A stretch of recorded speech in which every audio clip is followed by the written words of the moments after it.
हाँ जी, good evening everyone. Welcome once again to your own study platform civil engineering by Ajay Sharma. सबसे पहले तो भैया आप सभी का धन्यवाद आपके अपने चैनल पर इतना विश्वास दिखाने के लिए। देखिए काफ़ी टाइम से मेरे पास स्टूडेंट्स के मैसेज आ रहे हैं कि सर ऑब्जेक्शन का क्या रहेगा, रिजल्ट डेट क्या रह सकती है, और सर अगर ऑब्जेक्शन कंसिडर हुए या ना हुए तो फिर कट ऑफ क्या रह सकती है। तो भाई सारी चीज़ों के बारे में बात करेंगे एक एक करके। ठीक है, जल्दी से एक बार शेयर कर दीजिए भाई सेशन को, और एक बार जल्दी से बताएंगे क्या ऑडियो और वीडियो दोनों क्लियर हैं। जल्दी से बता देंगे भाई, क्या स्क्रीन विजिबल है सभी को, and am I audible to everyone. जल्दी से रिप्लाई करेंगे भाई। काफ़ी इंटरेक्टिव सेशन होने वाला है, काफ़ी बेनिफिशियल सेशन होने वाला है सभी के लिए भाई। चलिए भाई, विदाउट वेस्टिंग एनी टाइम जल्दी से स्टार्ट करते हैं भाई। सबसे पहले देखो भाई कि जो आपने ऑब्जेक्शन डाले हैं उन ऑब्जेक्शन का क्या रहने वाला है। ठीक है ना। तो सबसे पहले देख लेते हैं कि कौन सा ऑब्जेक्शन, जो मेन मेन ऑब्जेक्शन डाले गए हैं वो कौन कौन से हैं, और उन ऑब्जेक्शंस का जो भी ऑब्जेक्शन है उनका क्या क्या ऑथेंटिक सोर्स था, क्या वो कंसिडर हो सकते हैं या नहीं। ये देखते हैं एक बार जल्दी से। देखिए भाई, सबसे पहले आपका ये जो कॉमन एक जो आपका डाउट है, जो ऑब्जेक्शन सभी स्टूडेंट ने पुट किया है, वो है भाई ये इंसुलिन वाला। Insulin is a polymer of.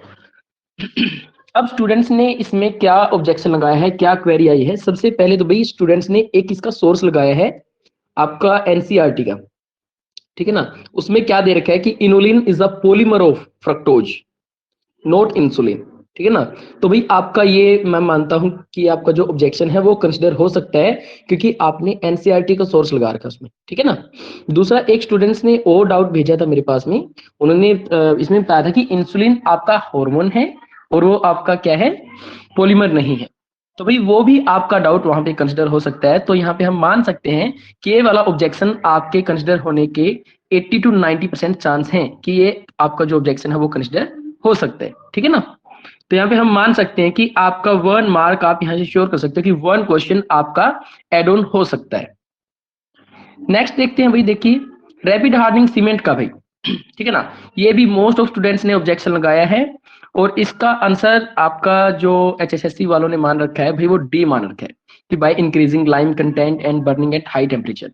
सो भाई इसका कुछ आपकी जो रेफरेंस बुक्स हैं उनमें ना पता क्या दे रखा है, rapid hardening cement is having high lime content, ऐसी एक लैंग्वेज दे रखी है, ऐसी लाइन दे रखी है। तो उसके अकॉर्डिंग मैं मान सकता हूँ यहाँ से भाई कि आपका ये आपका ऑब्जेक्शन में कंसिडर नहीं होगा।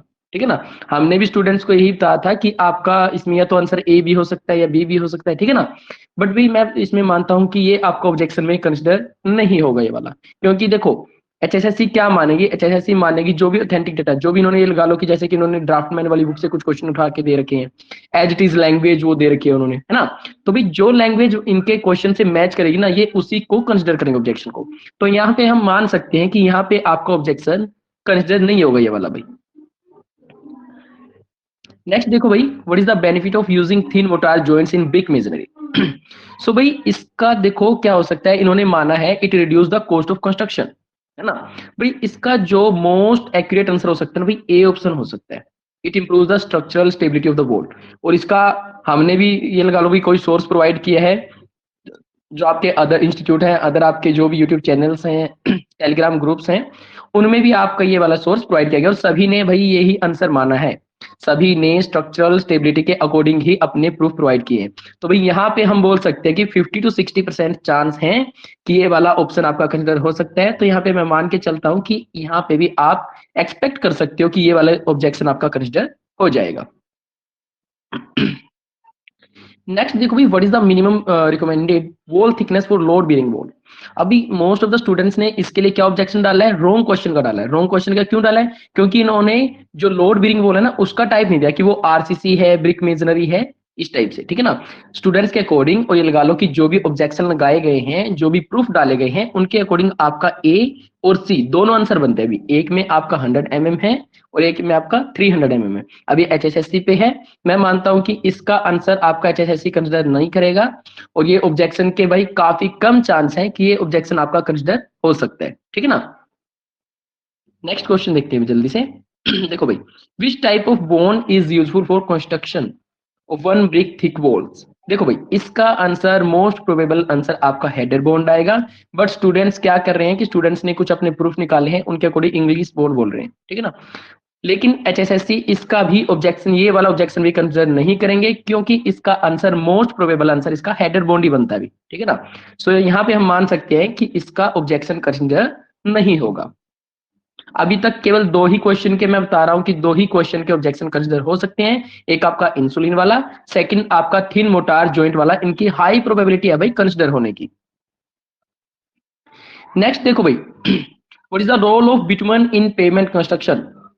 इसके भाई आपके मैं मानता हूं कि 90% चांस हो सकते हैं कंसिडर होने के, क्योंकि ड्राफ्टमैन वाली बुक में ये लैंग्वेज एज इट इज दे रखी है कि आपका क्या है, it creates a smooth surface for driving. उसमें क्या दे रखा है भाई, it creates a smooth surface for transportation, ठीक है ना। भाई ड्राइविंग भी तो आपका ट्रांसपोर्टेशन का ही पार्ट है, ठीक है ना। तो भाई जिन्होंने भी ड्राफ्टमैन वाली बुक से लगा रखा है, मैं मानता हूं कि वो एक मोस्ट एक्यूरेट आपका ऑब्जेक्शन हो सकता है यहाँ पे। और इसके भी भाई कंसिडर होने के हाई चांस हो सकते हैं, ठीक है ना। भी सबसे ज्यादा जो लग रहा है कि एक तो इंसुलिन वाला, एक ये बिटुमेन वाला, इनके हाई चांस है भाई कंसिडर होने के। तो ये आप मान सकते हो, यहाँ पे भी ये वाला एक क्वेश्चन और मान सकते हो कि आपका ऑब्जेक्शन में कंसिडर हो जाएगा। नेक्स्ट जो आपका क्वेश्चन रहने वाला है, what is the thickness of the concrete base course provided for ground floors. भी स्टूडेंट्स ने इसके लगा रखा है, ये वाला ऑब्जेक्शन लगा रखा है, बट ये वाला मैं श्योरिटी के साथ कहता हूँ कि ये वाला ऑब्जेक्शन कंसिडर नहीं होगा। क्योंकि जो आपकी जो बेस कोर्स की जो थिकनेस रहती है ना भाई, वो रहती है आपकी 75 mm to 100 mm, 75 mm to 100 mm रहती है आपकी, ठीक है ना। 75 mm टू 100 mm आपकी थिकनेस रहती है। और ये तो आपका भाई आई थिंक कोड है, कोई कोड में भी आपका मेंशन है, वो आपका प्रूफ मैंने ग्रुप में भी डाला था, टेलीग्राम ग्रुप में भी मैंने प्रोवाइड करवाया था। सो ये वाला ऑब्जेक्शन आप मान सकते हो कि ये वाला ऑब्जेक्शन आपका कंसिडर नहीं होगा। ये वाला ऑब्जेक्शन हम मान सकते हैं भाई, ये वाला कंसिडर नहीं होगा। इसके लिए ऑब्जेक्शन जिन्होंने लगाया है उनका कंसिडर नहीं होगा ये वाला ऑब्जेक्शन। देखो भाई, ये वालों अब जितने भी ऑब्जेक्शन हुए हैं, अभी 3 क्वेश्चन ही ऐसे आए हैं भाई। 3 क्वेश्चन कौन से, इंसुलिन वाला, और आपका भाई सेकंड थिन मोटार जॉइंट वाला, और थर्ड आपका बिटुमेन वाला। ये 3 आपके ऑब्जेक्शन कंसिडर होने के हाई चांस हैं। बाकी जो भी ऑब्जेक्शन है भाई, उनके कंसिडर होने के काफी कम चांस हैं, ठीक है ना। ठीक है भाई, एक बार मैं कमेंट ले लेता हूँ जल्दी से, अभी तक हमने इस बारे में डिस्कस किया है। अब स्टूडेंट्स बोल रहे हैं, अजीत आप पूछ रहे हो सर अगर ऑब्जेक्शन ना लगाए तो भी इंक्रीज होंगे क्या मार्क्स। ठीक है, सर्वर पूछ रहे हैं करेक्शन के बाद ये क्वेश्चन हट जाएगा या फिर सही ऑप्शन पे ठीक वालों का नंबर मिलेगा। हाँ जी बिल्कुल सही है आपका जो डाउट है। हाँ जी, तो देखिए अगर भाई क्वेश्चन गलत होता है, या तो इसका ये लगा लो भी 99 क्वेश्चन रह जाएंगे, या फिर जो क्वेश्चन आपका गलत क्वेश्चन प्रूफ होगा ना भाई, उसका मार्क्स सभी को मिल जाएगा, ये तो श्योरिटी है। सेकंड, अगर आपका ये लगा लो, जैसे कि मैं एग्जांपल देता हूं आपका, ये बिटमन वाला, भाई बिटमन वाले में एचएसएससी ने मान रखा है option number A, but proof के अकॉर्डिंग आपका प्रूव हो जाता है भाई ऑप्शन नंबर बी। तो भाई जिन्होंने भी ऑप्शन नंबर बी टिक कर रखा है ना, केवल उनको नंबर मिलेगा भाई, ठीक है ना। केवल उनका ही क्वेश्चन राइट माना जाएगा, अदर्स को इसका कोई भी बेनिफिट नहीं मिलेगा। अगर अदर स्टूडेंट्स का जैसे ए ऑप्शन किसी ने टिक कर रखा था या सी कर रखा था, तो भाई उसका ये गलत माना जाएगा क्वेश्चन, ठीक है ना। ठीक है, और बताओ कोई क्वेरी है किसके अकॉर्डिंग। यही बात है कि अगर क्वेश्चन गलत होता है तो सभी को आंसर मिलेगा या किसी को भी नहीं मिलेगा। सेकंड थिंग, अगर ऑप्शंस में आते हैं भाई आंसर की, अगर उनकी ये है कि आंसर की में कोई चेंज होता है, तो जिसका आंसर की के अकॉर्डिंग आंसर सही होगा केवल उसको आंसर मिलेगा। ये नहीं है कि भी उसने ऑब्जेक्शन लगाया या नहीं लगाया, अगर चाहे किसी ने ऑब्जेक्शन लगाया हो या ना लगाया हो, अगर उसका किया हुआ उसका आंसर टिक किया हुआ आंसर सही है ना, तो भी उसको डेफिनेटली एक ये लगा लो कि उसको मार्क्स डेफिनेटली मिलेगा।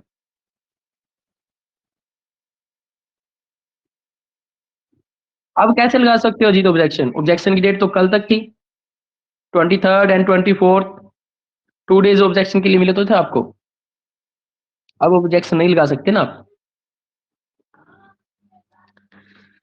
तो मैं बता रहा हूं कि चाहे आपने ऑब्जेक्शन लगाया हो या ना लगाया हो, अदर स्टूडेंट्स ने, मोस्ट ऑफ द स्टूडेंट्स ने ऑब्जेक्शन लगाए हैं। अगर आपका आंसर जो आपने टिक किया है वो सही हुआ आंसर की के अकॉर्डिंग, ठीक है ना, तो आपको भाई डेफिनेटली आपको मार्क्स मिलेंगे उसके।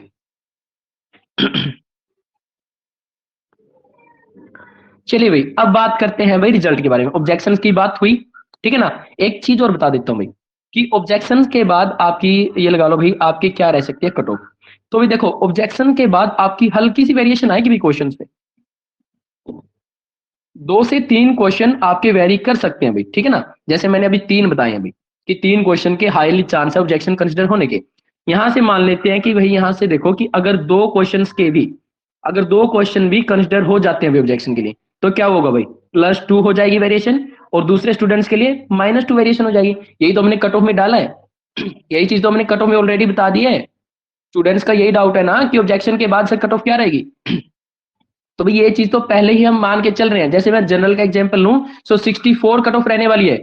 अगर आंसर की में ऑब्जेक्शंस कंसिडर हो जाते हैं तो +2 ऊपर लगा लो भाई, ठीक है ना। और अदर स्टूडेंट्स के लिए क्या हुआ, अगर वो ये लगा लो भाई टॉप स्टूडेंट था, उसके 2 क्वेश्चन गलत हो मान लिए गए, तो वो -2 आ जाएगी फिर, ठीक है ना। सो भाई +2 और -2, but 64 is the most accurate, 64 question is the most accurate cut off for general category.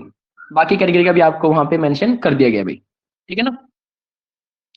Vikram बोल रहे हैं मेरे ईडब्ल्यूएस में 62 क्वेश्चन +2.5 मार्क्स हैं, और सीटी प्री में 62 मार्क्स हैं। ईडब्ल्यूएस में देखो विक्रम, देखो हाई चांस है कि आपका जो भी रिजल्ट आएगा वो देखो केस पे डिपेंड करता है। 56 57 वाले केस पे डिपेंड करता है। अगर वो केस में वहां पे सोशियो इकोनॉमिक्स के मार्क्स हैं वो कंसिडर हो जाते हैं, ठीक है ना, फिर तो आपका आएगा भाई 100 मार्क्स से। अगर वो कंसिडर नहीं होते हैं तो सीटी के जो आपका ये रिजल्ट आएगा, सीटी मींस जेई सिविल का, वो आपका 97.5 से आएगा। बात करें आपके जो आप बोल रहे हो आपके क्वेश्चंस के अकॉर्डिंग, सो आपके ईडब्ल्यूएस में जैसे हमने उसमें मेंशन किया है, तो भाई यहाँ पे चांस है कि आपका ईडब्ल्यूएस के अकॉर्डिंग 62 क्वेश्चंस में हो सकता है भाई, ठीक है ना। एक्सपेक्टेड है कि हो सकता है भाई। सर्वर बता तो रहा हूँ, थिन मोटार वाला आपका चांस है कि वो कंसिडर हो सकता है। Structural stability to the brick wall, वो आप आंसर कंसिडर हो सकता है भाई।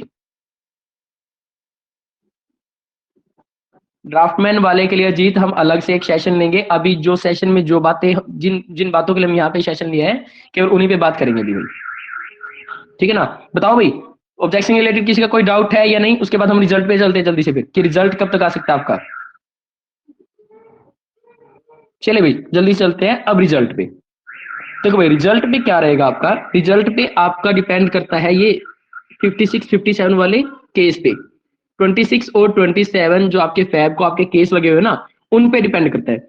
अगर उनको वही ये लगा लो भी, अगर वो सोल्व हो जाते हैं, ठीक है ना, तो जो उनमें पॉलिसी पॉलिसी कंसिडर होगी उसके अकॉर्डिंग आपका रिजल्ट आएगा भाई, ठीक है ना। जो सोशियो इकोनॉमिक्स के मार्क्स है वो कंसिडर होके आएगा। अगर वो सोल्व नहीं होते हैं भाई, फिर भी आपका एक्सपेक्टेशन है कि आपका रिजल्ट आ सकता है। और वो कैसे आएगा, जैसे एएलएम वाली भाई, एएलएम वाली प्रोफाइल के लिए हुआ था, ठीक है ना। क्या हुआ था, 97.5 मार्क्स से आपका कंसिडर कर लेंगे रिजल्ट को। देखो भाई इसका हमें एक्सपेक्टेशन कहाँ से लगा सकते हैं सबसे पहले तो आपने भी देखा होगा भाई, सभी ने देखा ये चीज कि आपके जो हमारे सीएम साहब हैं उन्होंने क्या किया भाई, विधानसभा में अपना स्टेटमेंट दिए। क्या स्टेटमेंट दिए कि 29 फेब तक आपका 28 to 29,000 आपकी जो भी सिलेक्शन की जो भी आपकी लिस्ट आने वाली है वो आ जाएगी भाई, ठीक है ना। ये वाली चीज को कंसिडर करते हैं भाई हम। सेकंड ये बोलते हैं कि भाई नेक्स्ट जो आपके 8 to 9 डेज हैं उनमें ये भाई सी और जो ग्रुप डी की 28,000 जो जॉब्स है उनको दे देंगे भाई, ठीक है ना। पहले वाली स्टेटमेंट क्या बोल रहे हैं भाई कि आपकी सिलेक्शन की जो भी मेरिट लिस्ट है वो आ जाएगी। नेक्स्ट बोल रहे हैं कि ये आपका जो 28,000 जॉब्स है उनको प्रोवाइड कर देंगे, ठीक है ना। तो यहाँ से हम देख सकते हैं कि भाई एचएसएससी और ये गवर्नमेंट है वो अभी इस प्रोसेस को स्पीड अप करने की ट्राई में है, ठीक है ना। चाहे 50 अब स्टूडेंट्स कुछ यूट्यूबर्स बोल रहे हैं, कुछ इंस्टीट्यूट वाले बोल रहे हैं कि भाई ये तो कहता है कि अगर 26 27 वाला केस कंसिडर होगा तभी रिजल्ट आएगा। मैं बोलता हूँ भाई अगर चाहे केस सोल्व हो या ना हो, ये भाई रिजल्ट पक्का देंगे, गारंटेड बात है, ठीक है ना। क्योंकि एलएम वाले में आपने देखा है पहले भी, अगर वो केस सोल्व होते ही नेक्स्ट डे रिजल्ट। तो आपका जेई वाला भी यही रहने वाला है भाई, जो ग्रुप सी के अदर पोस्ट हैं, जो आपका ग्रुप डी का भी ये रिजल्ट यहाँ पे डिक्लेयर करने वाले हैं। तो आप मान के चल सकते हो कि चाहे केस सोल्व हो या ना हो, केस सोल्व होने का भी एक बेनिफिट हो सकता है कि आपकी कट ऑफ थोड़ी सी डाउन आ सकती है, ठीक है ना। अगर कट ऑफ डाउन नहीं आती है, केस सोल्व नहीं होता है, तो आपका भैया 97.5 मार्क्स से आपका रिजल्ट निकाल देंगे। और मोस्ट प्रोबेबिलिटी है कि आपका रिजल्ट निकाल सकते हैं अभी, क्योंकि देखो सीएम साहब ने स्टेटमेंट दिया विधानसभा में, और विधानसभा में इतनी बड़ी स्टेटमेंट देना कोई गैर जिम्मेदार है ना आपकी स्टेटमेंट नहीं दे सकता भाई। इररिस्पॉन्सिबल नहीं हो सकता भाई। रिस्पॉन्सिबल पर्सन एक ऐसी स्टेटमेंट नहीं दे सकती, ठीक है ना। क्योंकि ग्रुप डी के रिजल्ट की भी इन्होंने कुछ स्टेटमेंट निकाली थी, उसके अगले दिन ही ग्रुप डी का रिजल्ट आ गया था भाई। नेक्स्ट देखो भाई, इन्होंने नेक्स्ट में बता रखा है। अब देखो अब नेक्स्ट ये आपकी ये आपकी जो भी कटिंग है न्यूज़पेपर की, वो क्या बोलती है कि जो आपका एचएसएससी है ना, वो आपका ग्रुप सी, टीजीटी और ग्रुप डी का रिजल्ट निकालने की तैयारी में लग गया है भाई, ठीक है ना। यहाँ से हम देख सकते हैं कि वो भी आपका स्पीड अप कर रहा है वर्क को, और स्पीड अप तो वर्क हमें यहीं पे दिख रहा है ना भाई। सबसे पहले वो क्या किया उन्होंने, अपना 18th को अपना एग्जाम लेके नेक्स्ट 2 डेज में आपकी क्या हुई, आंसर की आ गई। उसके बाद भाई नेक्स्ट 2 डेज में आपका क्या कर रहे हैं इन्होंने, ऑब्जेक्शन ले लिए, ठीक है ना। अगर भाई एचएसएससी को रिजल्ट निकालने में देरी करनी होती ना, तो वो स्पीड अप नहीं करता ऐसी प्रोसेस को। तो आपकी प्रोसेस के अकॉर्डिंग हम देख पा रहे हैं, यहाँ से एक्सपेक्ट कर पा रहे हैं कि 29 फेब तक आपका रिजल्ट निकाल सकते हैं, ठीक है ना। और ये कभी भी निकाल सकते हैं भाई, ठीक है ना, ये कभी भी निकाल सकते हैं, ये नहीं है कि 28 या 29 को निकालेंगे।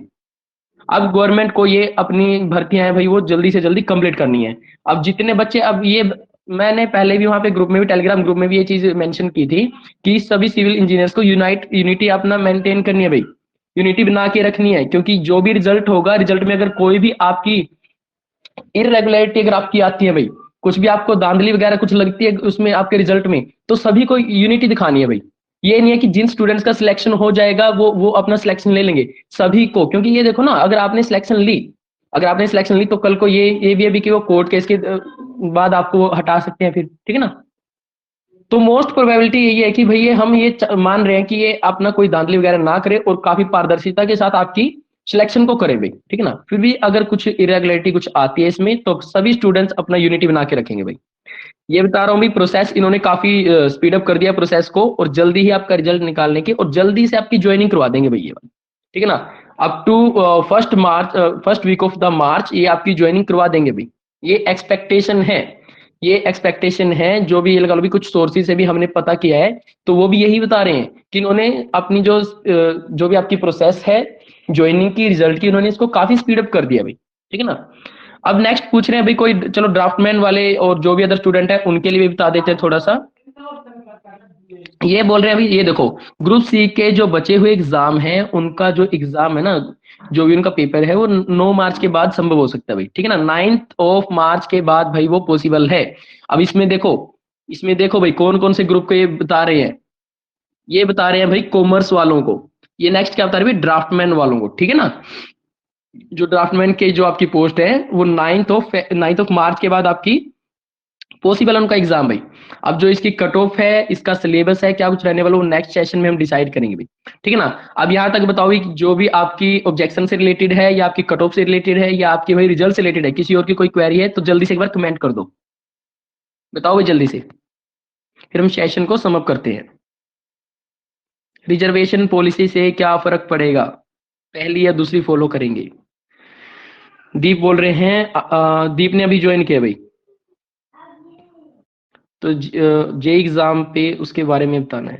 ठीक है दीप, आप एक बार वीडियो को दोबारा देखेंगे, लेक्चर्स को दोबारा देखेंगे, तो आपको समझ आ जाएगी सारी चीजें भाई। बताओ भाई जल्दी से, किसी को कोई क्वेरी है तो क्वेरी बताओ जल्दी से भाई, उसके बाद हम सेशन को समअप करते हैं। सेकंड थिंग और मैं बताना चाहूंगा भाई, जो भी आपका यूट्यूब चैनल है, आप सभी इस यूट्यूब चैनल को सब्सक्राइब करेंगे, आप सेशन को भी लाइक करेंगे भाई, ताकि हमें पता चले। और जो भी आपकी कोई क्वेरी होंगी, आप यूट्यूब के जो भी हम वीडियो अभी ये अपलोड होने वाली है, इसमें आप कमेंट सेक्शन में अपनी क्वेरीज डाल देंगे भाई, ठीक है ना। चलिए भाई, हम सेशन को समाप्त करते हैं। Thank you everyone to join the session, have a good day. और भाई चैनल को सभी को सब्सक्राइब कर लेना है, ठीक है ना। क्योंकि ये देखो, हम व्यूज के लिए यहाँ पे नहीं आते हैं, हम ऑथेंटिक न्यूज के लिए आते हैं। आप यूट्यूब चैनल की हिस्ट्री उठा के देखोगे, जितने भी लेक्चर, जितनी भी वीडियो हमने वहां पे अपलोड किया है, हमने कोई पब्लिसिटी के लिए नहीं डाली है भाई, ठीक है ना। हम केवल ऑथेंटिक न्यूज को लेके आते हैं। कट ऑफ की लेके आए थे एक वीडियो, केवल ऑथेंटिक ऑथेंटिक अपना डाटा लेके आए थे भाई, ठीक है ना। अब ये रिजल्ट वाली है, ये भी हम ऑथेंटिक डाटा लेके आए हैं, ठीक है ना। अदर यूट्यूब चैनल्स की तरह नहीं है भाई कि कुछ भी वीडियो बना के डाल दी, ठीक है ना। जो भी आपको कंटेंट प्रोवाइड करेंगे, वो ऑथेंटिक ही प्रोवाइड करेंगे। चलिए ठीक है भाई, सम अप करते हैं अभी सेशन को। Thank you everyone.